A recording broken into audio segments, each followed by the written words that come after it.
friends, it's Kayla Moran, and welcome back to the Let's Get Candid podcast. How's everybody doing today? Happy Thursday, good morning, good afternoon, good evening, whatever day or time it is that you're listening. So happy to be back on the mic with you guys.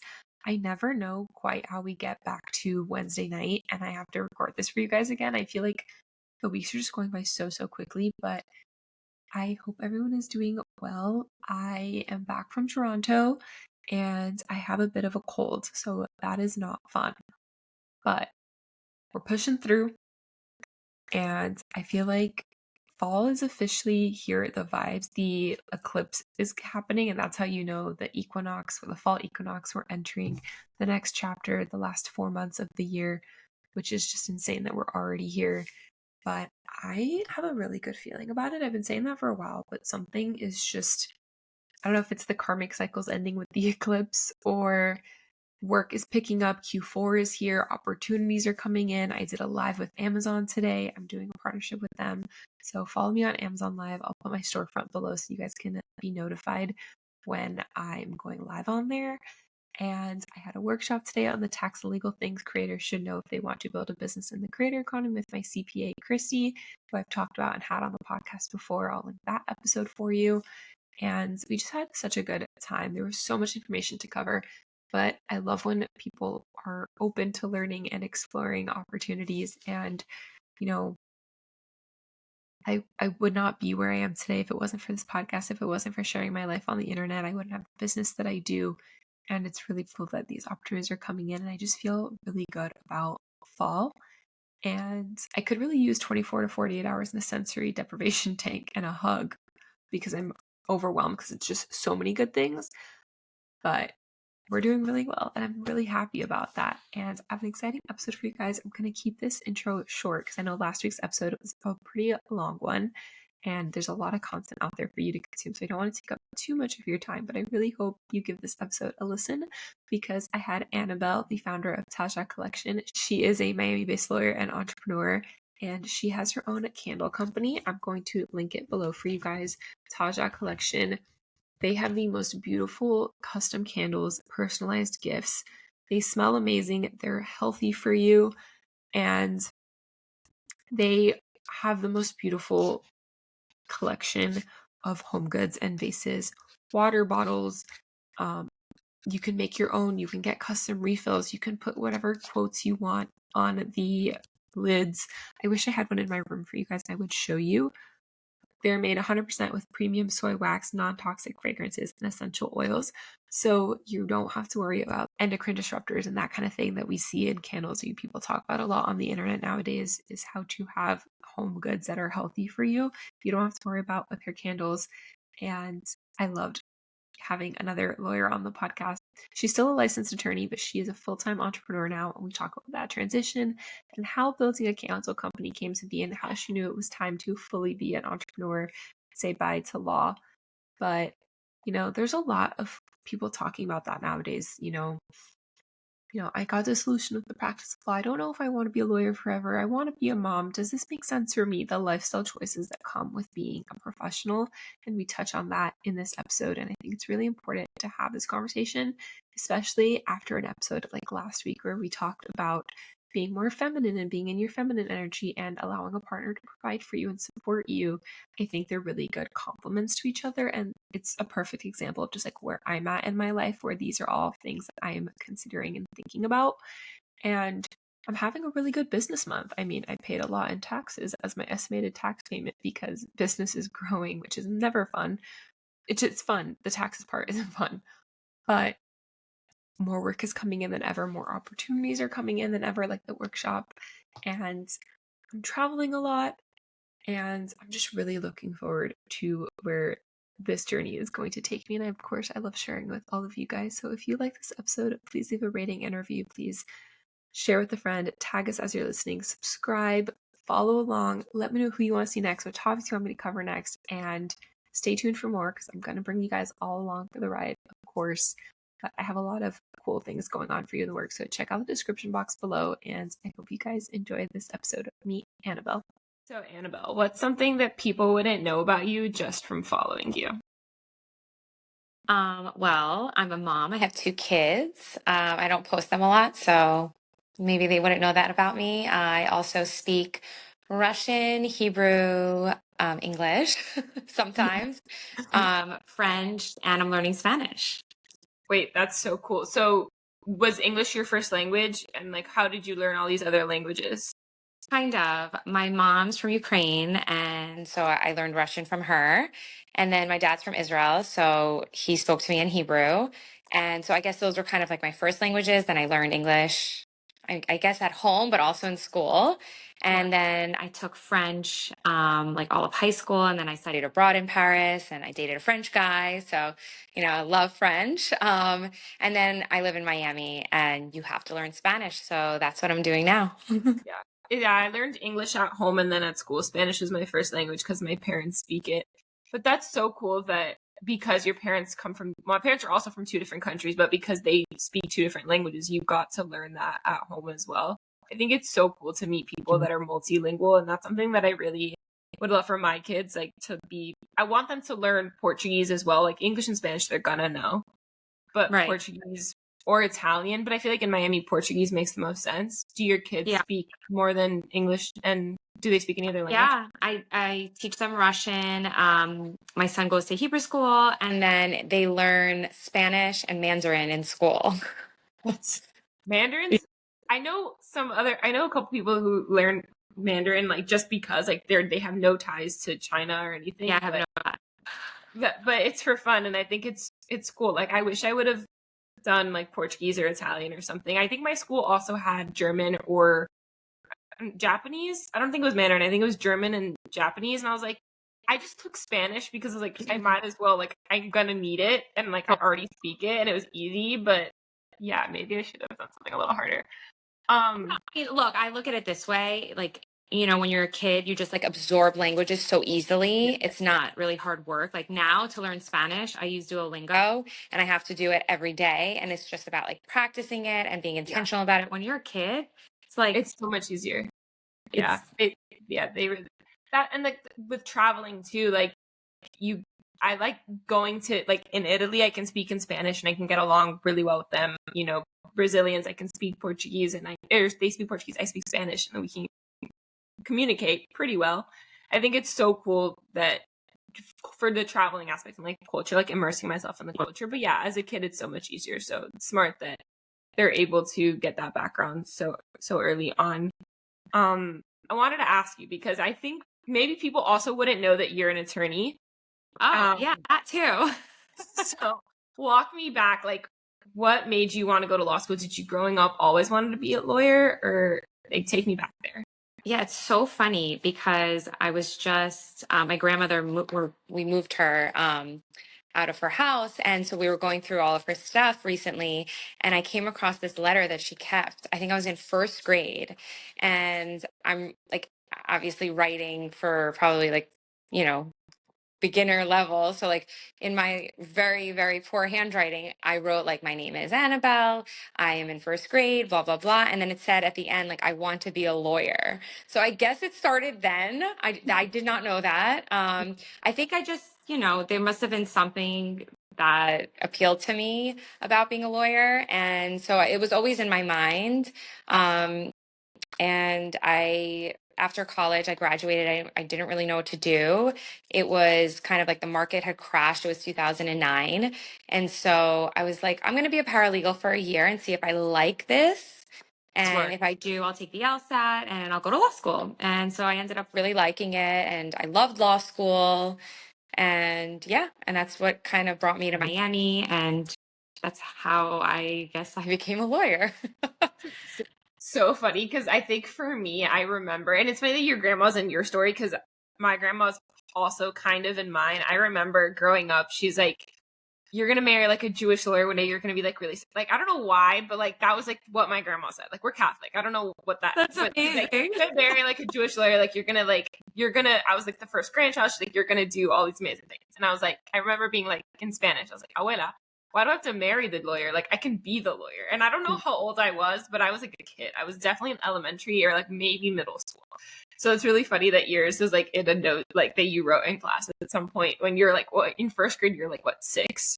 Like, that's so crazy. Yeah, that 6, 7. I have no idea. I guess maybe I like met a lawyer that I really looked up to, but Yeah.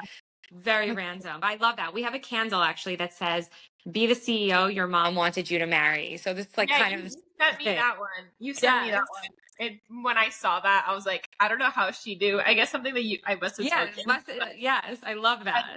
I love that. My mom Be laughed. the lawyer your abuela wanted you to marry. Yeah, 100%. Where did you grow up, and where did you go to college and law school? So I grew up in New Jersey, and I'm a Jersey girl, true and true. And I went to Vanderbilt my first year of college, and I loved it. But like for family reasons, I wanted to be closer to home, so I transferred to NYU. Also had a great experience, very different. I went from like, college, very traditional City college school. life to just like a city school, which was, I kind of got the best of both worlds, I say. And then after that, I went to Law. Nice. It's funny, I was just in New York and I was with some of my friends from college, like that live there. We were just like getting drinks and we're walking around kind of where NYU's campus is. And we're like, we're so glad we went to like a school that's like a true college town. Like, I just can't imagine. Like, I think going to a city school would have been absolutely incredible and it would have been so much fun in a bunch of different ways. Like you said, like best of both worlds. Like, they each have something to offer. But we're just really glad we got to go to like a true college town school and experience that, and like the football and the sports, like that. Because growing up in Miami it's a city. Like I needed something that's like not city life to figure out that no, I do want to be back in Miami. I do want to be in the city. Totally. I That's mean, cool it's, that you got it's to a have that. very different experience. Yeah. But you grow up really quickly. Oh, I'm And sure. and everybody, like, college was not the main event. Everybody that I knew, I interned at UBS my whole time that I was in college. I feel like it was just like a very like big push into adulthood. Oh, for sure. Especially in New York. I feel like you have to grow up really fast as a kid in New York. I see them like walking around by themselves, like super young, and I'm just like, I mean, in Miami you see that to some extent too, but like I don't know, it's just wild to see them like so young in New York on their own. They're like the parents like they're gonna make it, they'll be fine. It's just, I mean, Totally. yeah, there's something to be said for it. Like it's something for everyone. Everybody has their own experiences. Funny you mentioned UBS. I have a really good friend who works at UBS. Um, and actually, Loved it. all of her. Great experience. Yeah, it's we were working on like financial planning and all that fun stuff. So it's cool to have like those connections, and funny that you work there too. But what brought you to Miami? But like, what made you choose Law, and what was your experience? You said you loved law school. Where did you go from there? What kind of law did you practice? Well, I didn't really choose I wanted to go to Emory really badly. I wanted to go somewhere south, warmer. And Yeah, for me, it was just a 3-year plan. Like my goal was to always come back to New York. I was a New Yorker now. So, the plan was to just kind of have, the way I looked at it was law school is pretty stressful. So like I may as well be somewhere where the weather is nice and I don't have to worry about all that. And I can just like study and do 3 years, have a great different experience, and then come back to New York. I was waitlisted from Emory Law and I didn't get in until like the week that I moved to Miami because I had already like yeah, committed to So then I was like, well, it's Miami. Like I'm here, I'm going to make the best of it. And I loved it. And I love Miami as a city in general. It's just awesome. It's changed a lot, but yeah, this is my 14th year. August is going to be 14 years. So I never quite made it back to New York. I feel like New York made it to Miami, so now you kind of get the best of Totally. both worlds here. Yes. Just waiting for my family to make the move. But yeah, no. I mean, Miami is now like an extension of New York for sure.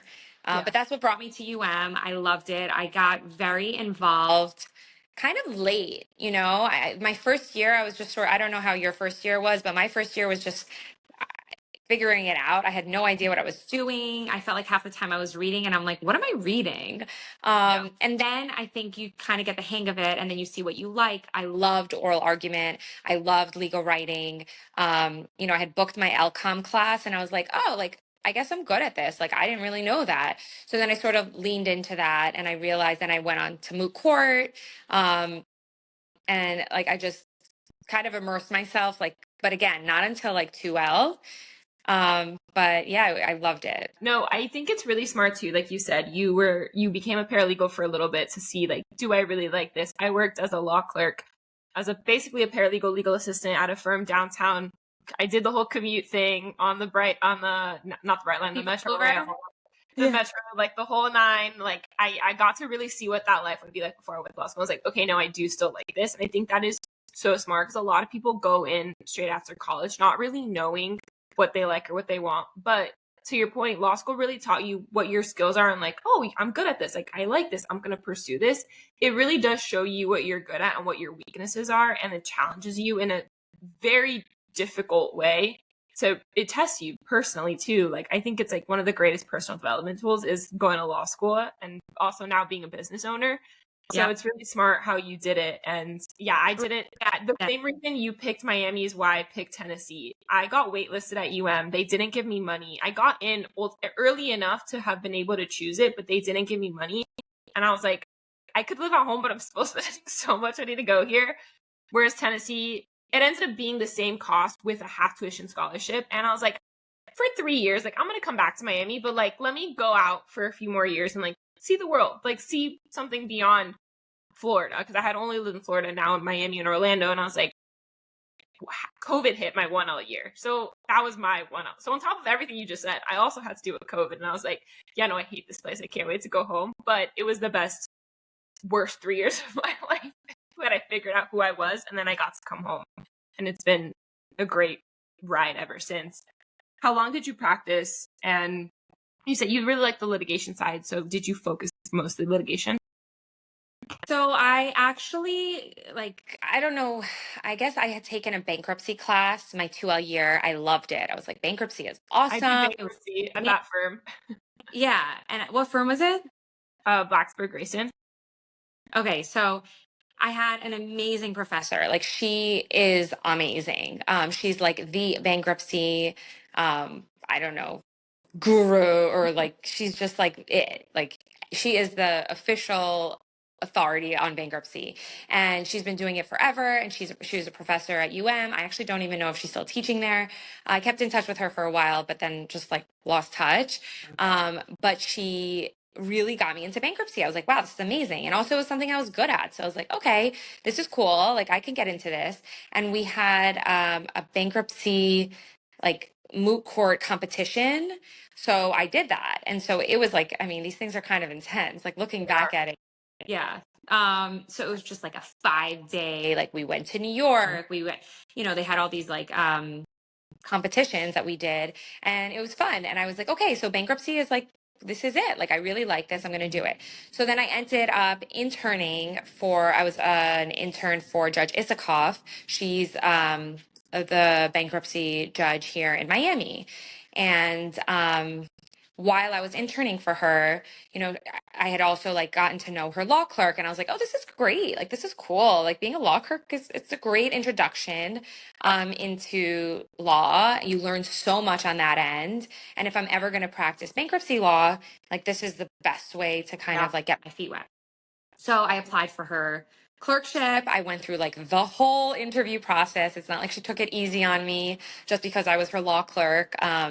It was like pretty intense. And then I got the clerkship. So then that's kind of what made me stay in Miami, because again, I was still moving back to New York at this point. Yeah. So I got the clerkship. You don't say no to federal clerkship. So I stayed. It was a 2-year clerkship, and great experience. And then after that, I was like, all right, I'm big law. Like, this is it. Yeah. Now or never. Yeah. Like, I kind of, it was great, but I was ready to kind of like be in the major leagues. So for that me, sets you up so well for big law too. That's awesome experience.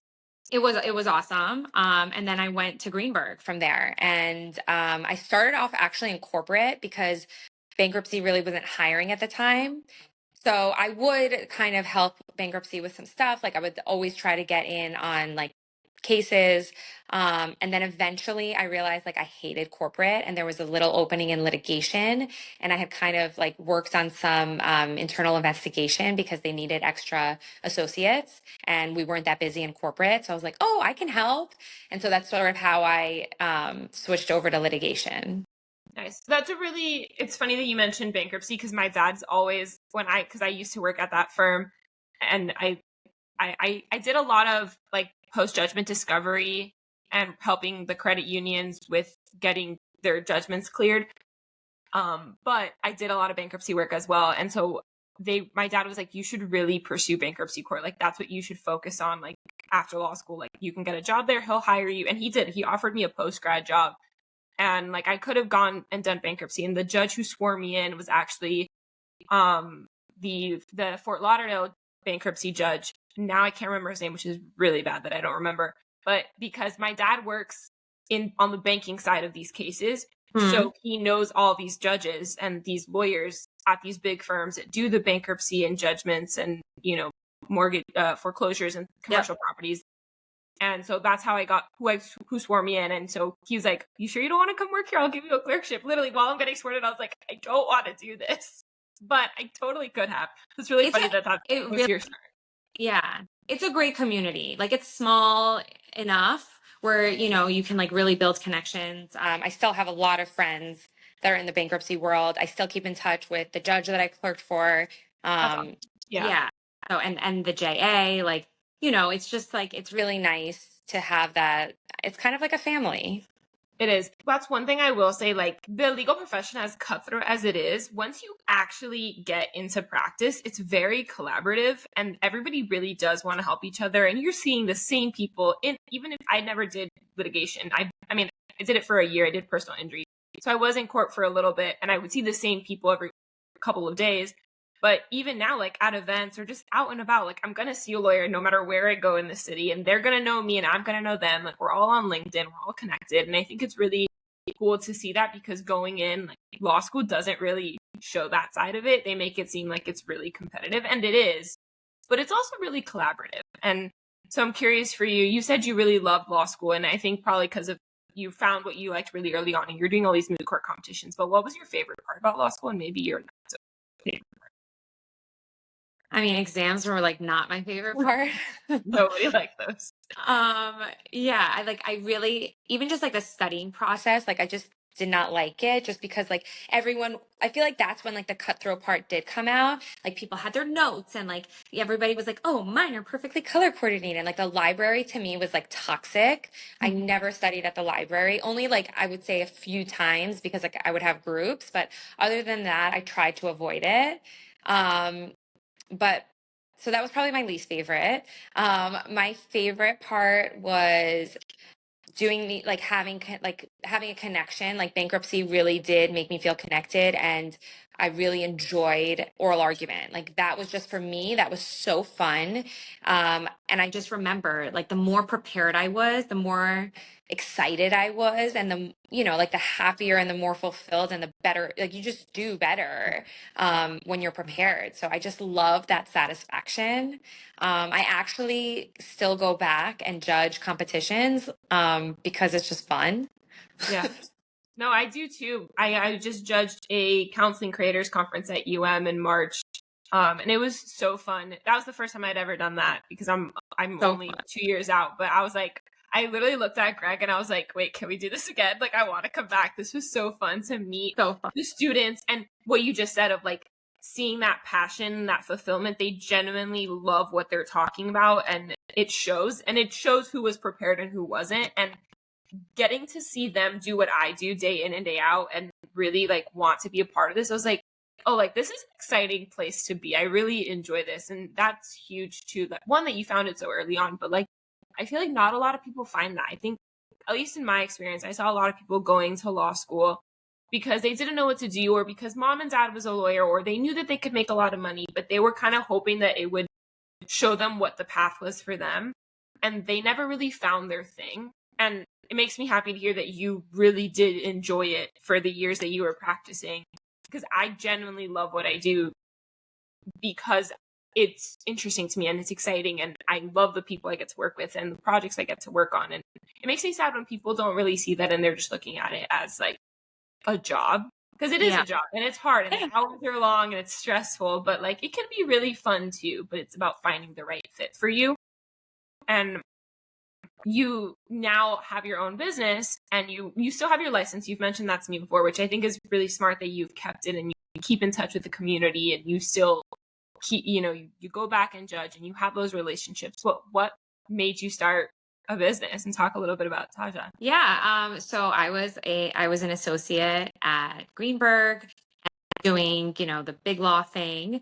And I always dressed up my office. I thought it was important. You spend so many hours in this like area, make it nice, comfortable. And so I always had, like diffusers and like pretty things like candles, even though I couldn't light them, just like for decor. And so I think like in my subconscious, I had always loved like home decor, and it was always staring at me, but I never really thought I would have a career in it. And it was holiday season. I was looking for a gift for my secretary. My secretary is amazing. I was always like a thoughtful gift giver. So I wanted to give her something that she would love. She loved her cat. I was like, okay, great. I'm going to put her cat on like something. And, I wanted something different. And she also had like a really nice high-end candles all over her office. So I was like, oh, that would be cool if I could get her cat on a candle. And I just searched for it. I looked on Etsy. Like, yeah, you could put like a sticker with like a photograph, but it wasn't that pretty.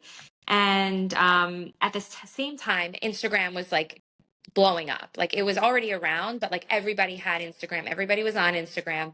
And anything that was personalized was just huge. Like if somebody had their name on something, you have to have it. You're like, this is so cool. So I think it was just like a good time, a good idea. And, I had no idea it would come to where it is today. But then again, I also like think it's got a long way to go. So I have big dreams. And yeah, so that's kind of how it started. That's a good place to be. Like not knowing how you kind of got to where you are, but also knowing that because of that, there's so much room for growth and it's only going to get better.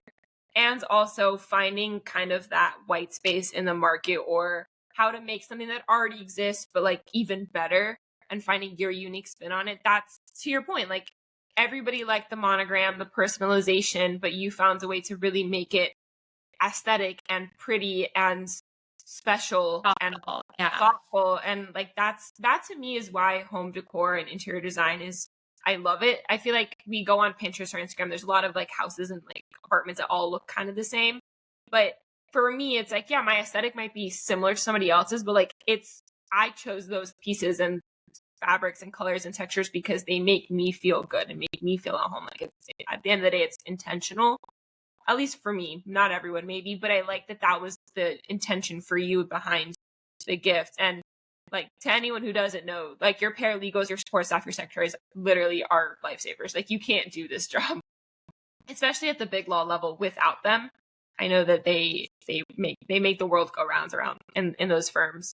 So that's awesome that you were really intentional about it. And how long from when okay, because you told me the story, so I want to go back. Like you gave her this candle, you went on vacation, you came back and it had blown up, and you were still working like at the firm. Yeah, I was still working. Walk me through that process of full time. Yeah, yes, it happened very fast. I mean, the idea was there for a while, but then, one day my husband was like, you keep talking about this idea, but like, I haven't seen a prototype. Where is it?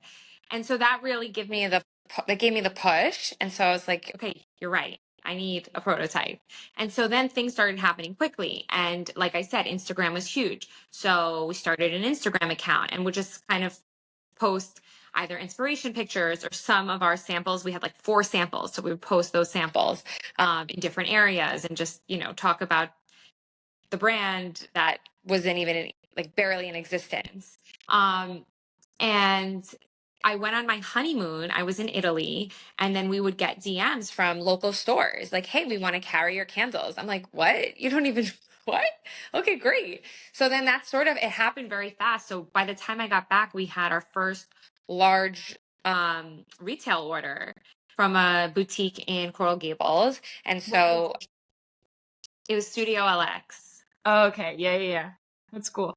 Yeah. And so that kind of was like, okay, this is cool. We can do this. Like, this is something I can do. And so I really just needed that proof of concept to know that it makes sense and I can do it. And in the back of my mind, frankly, I was like, if it doesn't work out in a year, I can always go back to being a lawyer. And it's been 7 years. Yeah. That was my mentality too. I think that's a good place to be. And I see that a lot. I follow a couple just people on Instagram, and they're doing different things now, but they'll like have their nursing license still, and they'll always renew it every couple years. My grandma still renews her real estate license, even though she doesn't use it anymore, just in case she decides to start doing it again. And I think it's really smart to always have like those licenses and those certificates, registrations, whatever they are, to, you know, as a backup plan, but also going all in on your plan A and really giving it an opportunity. So when was that? Was that the moment that you were like, all right, I have to go all in, or when did that come for you? Yeah. I got back. I gave my 2 weeks notice. I just, you know, I've never been a fan of being good at a lot of like things and not focusing on something. And I realized that, you know, with bankruptcy and just other things that I've done throughout my life, I know that when I put 100% towards something, then I'm really focused. I get distracted too easily if there's too much going around. So for this, I was like, I'm going to give it 100%. I'll do it for a year and then we'll reassess. Like, I'll see if this is like something or not. And you know, it is a scary thing. First of all, the golden handcuff thing is real. You know, you're going from like a big firm salary to being an entrepreneur, very scary. You don't know like when your paycheck's going to come. You don't know if it's going to come. And same with orders. I'll never forget. I had a friend of mine at the time who was also an entrepreneur out in LA, and he had started a company that was a direct to consumer company as well. So he helped me with the website. I didn't hire anybody. I didn't have a budget for it. So I just did it myself. And so he helped me a lot with it. And I remember we launched the website and I was like, oh my God, this is such a big day. And it was like crickets, you know? And so like you realize that it's not like an overnight thing. It takes time. And it's been cool to kind of see that evolve and grow. And yeah, it's a crazy thought to think about it, that it was 7 years ago. No, it's I like that you mentioned overnight success, because I see this a lot with celebrities. People are saying like, you know, you keep thinking I'm an overnight success because my show blew up or this single went like on the charts, but like I've been in this industry for 7 years. Like I've back up saying for this person, I've done this show, I've been an extra here, and like, yeah, all of a sudden it blew up. So now you know who I am, but I've been here for a long time. So I think it's really important for people to understand, like, it takes a lot to what you see on the outside on social media, like those are the highlight reels. And like you said, like you needed that proof of concept. So how long from when you gave your secretary this gift to your honeymoon? Like what was the time span between that? So actually I didn't even give her the gift. Because I couldn't make it. Like I just didn't know at that point. It was just, that was like when the idea originated. But from when I had the idea to actually like going out was about 6 months. Okay. That's pretty, I mean, that's still relatively quick, but like that goes to show like you can have the idea, but then putting the steps into practice to get it, like it does take some time. Besides the website, walk me through like that first year of like, okay, like to your husband, to your parents, like, trust me guys, I'm not crazy. Like just give me a year. Like what was that year? Crazy in that regard. My husband was super supportive. He was just like, yeah, I think this is something, like try it out, you know, and if it doesn't work, you can always go back to being a lawyer.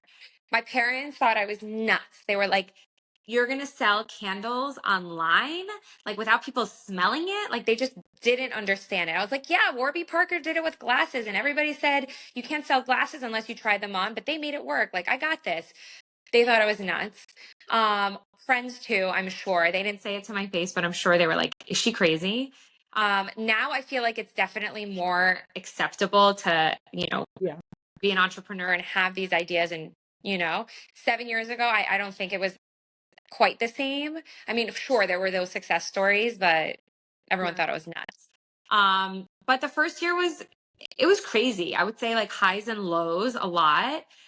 Some of the highs were doing events and meeting people and just learning about things that directly impact the business. Like, you know, for example, we used to give Barry's Boot Camp free samples to put in the lobby of the studio. And that's how we actually got one of our first wholesale orders, which was the Miami Heat. So that was just like an insane thing that had happened. And I was like, oh, wow, like that's a great idea. Like, let's give local businesses samples and just have them lighted. And then I'm sure people will ask. And they did. Also, yeah, it was a great, I mean, and it cost very little. Yeah. So that was great. The local community was super supportive and still is. We got onto some really big Instagram accounts early on. You know, Melissa Wood would post us a lot, Skinny Confidential, who still posts us.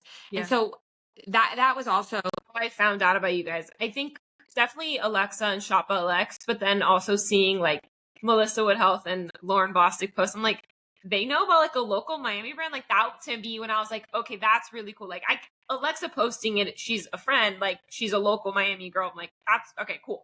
But then seeing like these other big people, I'm like, wait, like this is a brand to watch. And then I started following you guys and seeing you guys, and I went to your store in Wynwood, and I was like, oh, this is gonna be something. This is so that's really cool. Thanks. Yeah, no, it was really cool. But let me tell you, like when we started out with, you know, Melissa or Lauren, you know, I wouldn't have, they were not, they didn't have 1 million followers back then. Yeah. I mean, they were like, I would call them like micro influencers. I mean, Lauren, I think probably had more followers at the time, but still, it was just like Yeah. not what it is. But it was like so amazing to build those relationships over the years and kind of watch them grow into these powerhouses. So that was awesome.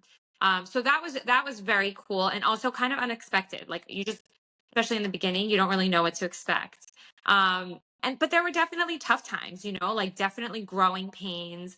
I remember I moved into kind of like the first official office in Wynwood, and a month after the move, we had to move out because they sold the building that I didn't even know was up for sale and they were demolishing it. So we had like a week to find a new place. So, you know, there were definitely some stressful moments, but again, I mean, this is where being a lawyer was so helpful because you're just resourceful. It's never like yes or no, like black and white answer. There's always it depends, or like I'll find a solution. So that kind of grit and resilience just helped get through really tough moments where I'm just like, oh no, is this like the end?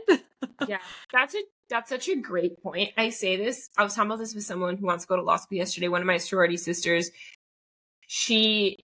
I said that I was like, even if you decide you don't want to practice being a lawyer after law school, like while you're in law school, unless you absolutely know like this degree isn't going to serve you, it's not a bad thing to have. Like I know so many people from law school who never became attorneys. They are in business and they're really great business owners or really good CEOs or something, because you learn a lot in law school about how to think like a lawyer and how to be resourceful, be resilient, solutions, like the whole it depends, like finding another way, like there has to be something else here, like this doesn't add up. Like it's a really I think I almost did the JD MBA thing, and like halfway through I was like, why am I gonna go get an MBA? Like I can do this. Like I don't need another degree, like 3 other letters to my name. I'm fine with just a JD. Like that in itself is going to give me a lot of credibility. So I like that you mentioned that too, and the resourcefulness, the resilience. And it's always good to have a network of lawyers. Always good to have a network. Yeah. And when do you think it really was like, okay, like after a year, like at that year mark, what were your thoughts? Like, okay, I'm gonna keep doing this, like we're going okay, or like it had blown up and like, all right, we're really good, like what? Because now it's been a little bit longer. Yeah, I mean the first year, the first year was crazy. I mean, it was kind of it happened all very quickly. And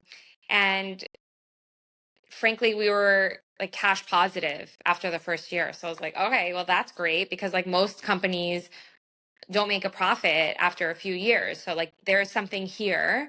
And you know, having control over the process was also really important because, you know, I didn't know anything about how to make a candle before I started. But, you know, learning how to do it and also doing the research and understanding how to do it, that helped so much, because first of all, I became an expert candle maker.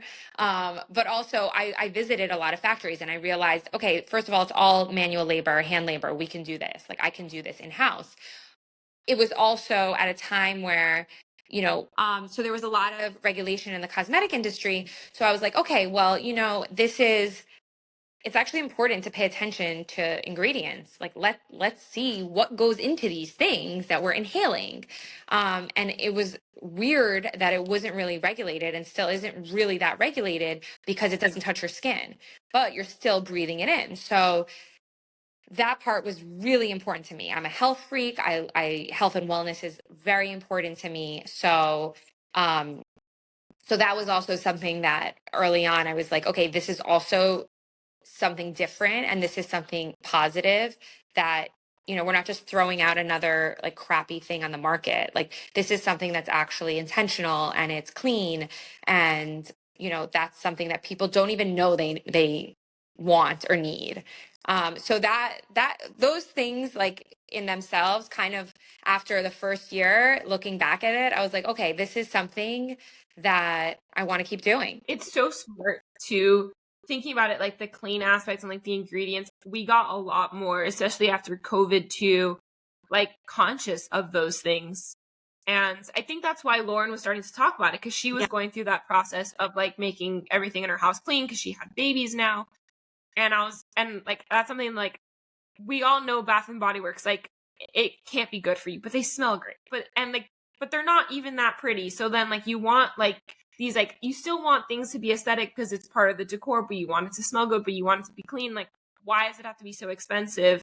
There's some really beautiful candles, but they're really, really expensive. And like I like that yours are handmade as well. I love going into your store and like you can see them in the back actually doing it. I think that's so cool because you walk into like Le Labo and like these other places and like it's just like shelves, like it just looks like a warehouse, and it's a pretty warehouse, but it's like I like that. Like I feel like your store, like I walk in, it's like I'm at your house, like it's very homey in the front and there's like the workshop in the back. I like that.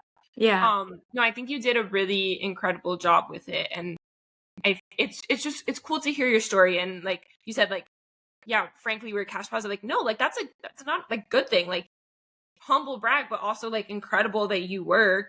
Would you be willing to share like how much you like invested in to start with? Yeah, I want to say it was about $115,000, like somewhere around there. Okay. I feel like that's a lot for the average small business, but in reality that goes very quickly in running a business. So, I mean, it's pretty good. Don't quote me on that. I actually don't really remember the exact number, so I can come back to you with that. But yeah. And look, it wasn't all at once, it was sort of like a gradual thing.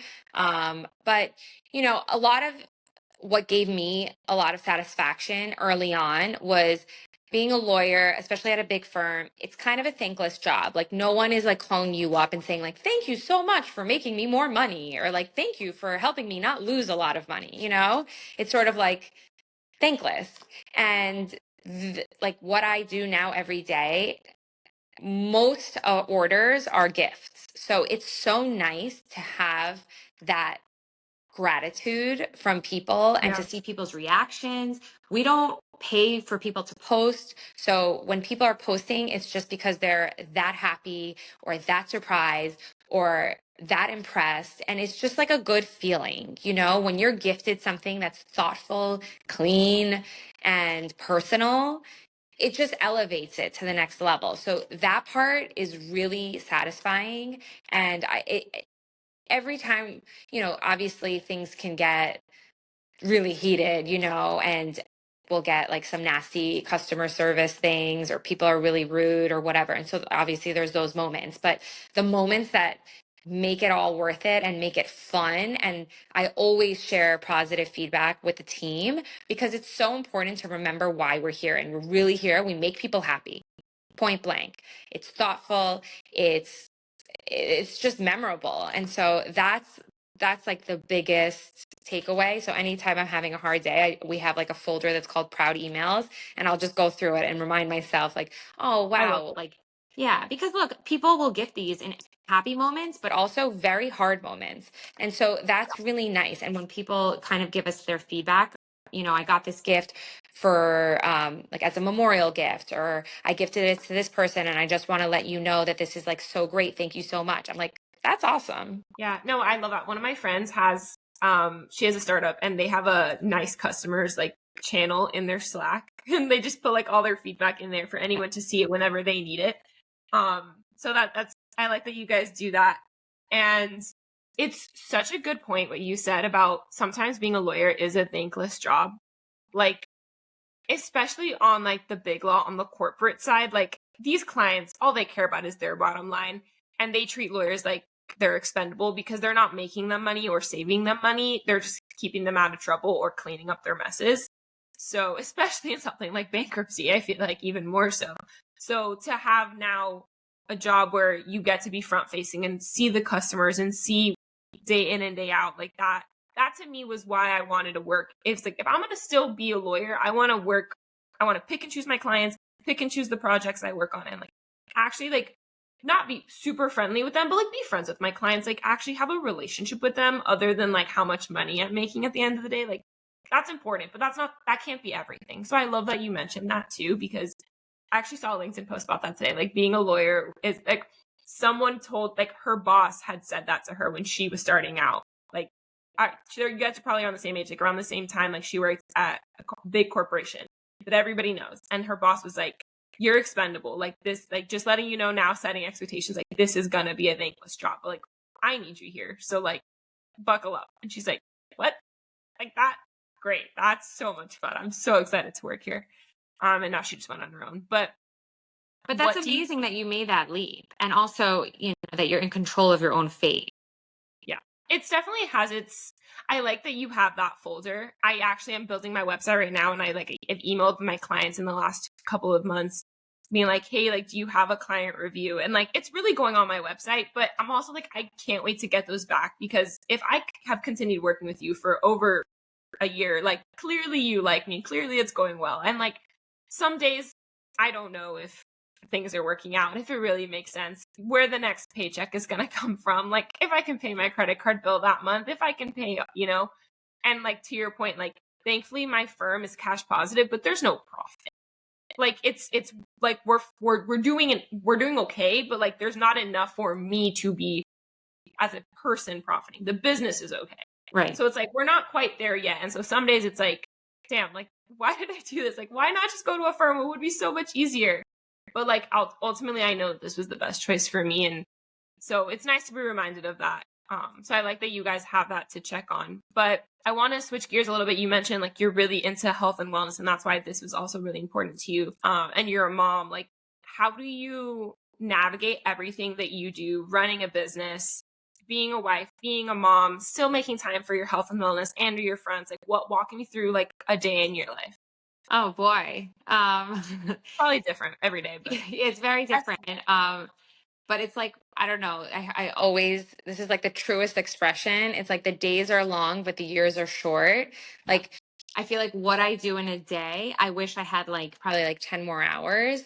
But I get up, I feed my kids, take them to school, go work out. Like that is, I really try to work out, if not all 5 days of the week, every, like at least 4.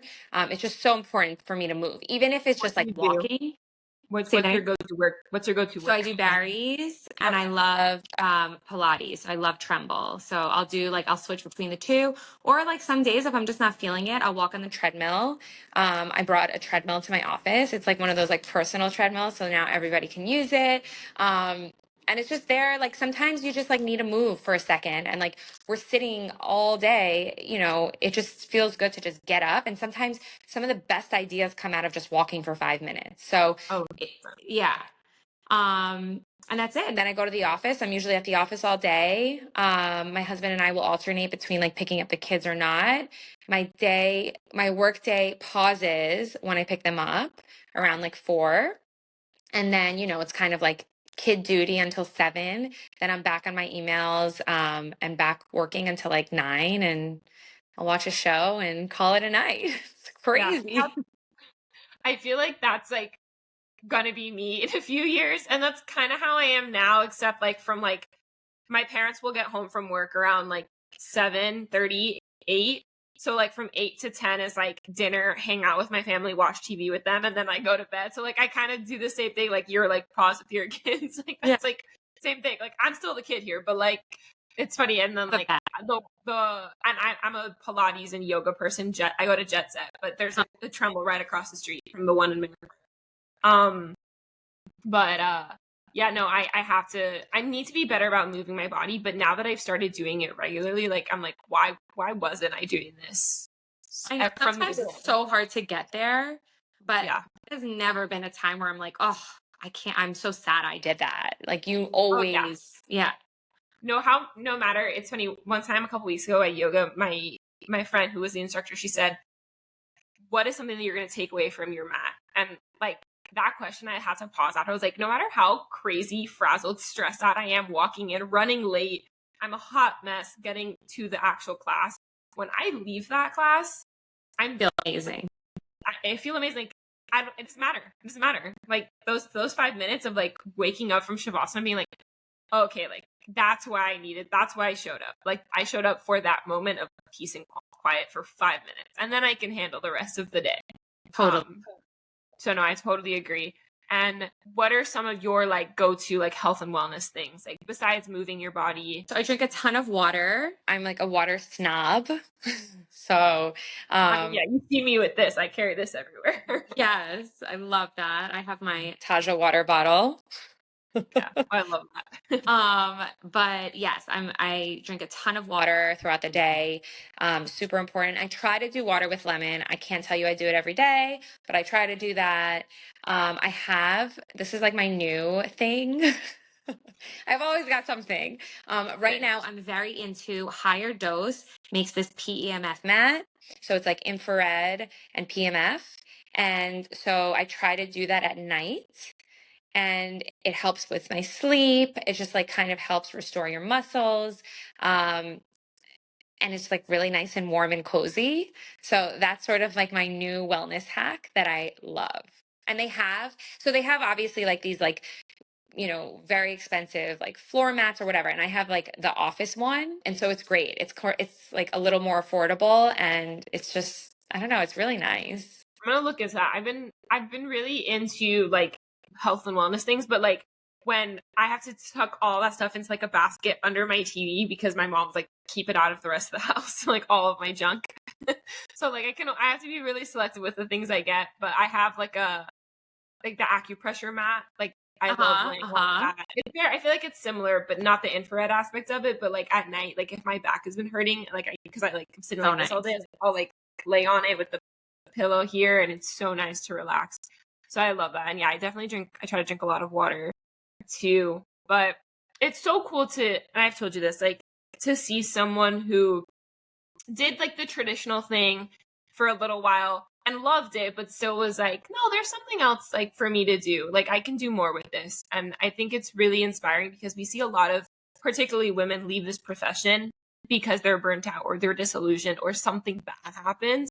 And for you, that's not the case. Like you generally have such a great relationship with it, as do I. It's just like, why not try something else for a little bit? And like, if we need to go back, we'll go back. But like, we're going to focus on this for right now. And that's just really inspiring to me. And I love seeing also like in Miami, like in the community, like I look up to you, like that's the life that I want, being able to make time for yourself and have a thriving business and still be a wife and a mom. Like that to me is goals. So I'm so glad that you could come on. And I know you have a code for my audience, but can you talk a little bit about the name Taja and where that came from? Taja is mine and my ex-partner's initials backwards. At the time, I wanted something that was sort of unique. And I think I had heard this on like a podcast, or maybe I had read it somewhere, that names that are sort of like hard to pronounce, or you don't know if you're saying it correctly, stick in your mind better. So like one of the examples was Netta Porter. So like, I don't know, is it Netta Porte? And then you kind of just remember it. So people in Miami always say Taja. Yeah, I said it at the beginning, said Taja, because in Spanish, it's just like, that's what I think. Exactly. Exactly. So, I mean, it just stuck. And I mean, it does mean crown in Sanskrit. So that's cool. But yeah, I mean, it's just quick and easy and it's a good name. Yeah, I like it. I was gonna I like that it has a Sanskrit meaning. I was wondering if it had something to do with Hebrew or anything, but no, that's cool. I'm Yeah. always curious why people come up with names, and definitely, and you know this, like on the trademark and the lawyer side of things, like the more unique a name, the easier it is to protect too. So no, that's really cool. But yeah, what is the code for my audience? And thank you So, so much. yeah. So it's Get Candid 15 for 15% off. And you can use it on everything and anything. We just launched amazing coasters. So really leaning into, the home space and non-toxic. Amazing. Thank you. Thank you so much. And if you had one piece of advice for anyone who wants to either go to law school or start their own business, what would it be? Just keep going. One of my biggest idols, let's call her, is Sarah Blakely. Her, just like you said earlier, it's not like Spanx is not an overnight success. People look at it and like, oh my God, she has $1 billion company and she doesn't have any investors and it's just her. Like, that's amazing. Like, overnight success, but like she had been doing it for over like 20 years. And So great. I love story that. is so great. I mean, and she's just like persistent. So if you're going to do it, commit to it, do it, and just keep going. It's never going to be a perfect road, but she didn't give up. So I'm not giving up. And neither should you. No, that was honestly such a great way to end it. I love her story so, so much. If you guys don't know her story, you have to go. I'll link it below. Like, you have to go read it. But By thank the way, you. her husband ordered Taja candles for her for Mother's Day. This year? This year. Oh, I love that. That's a plug right there. That's so cool. Thank you so much, Annabelle, for coming on the podcast. And Thank you. All next week.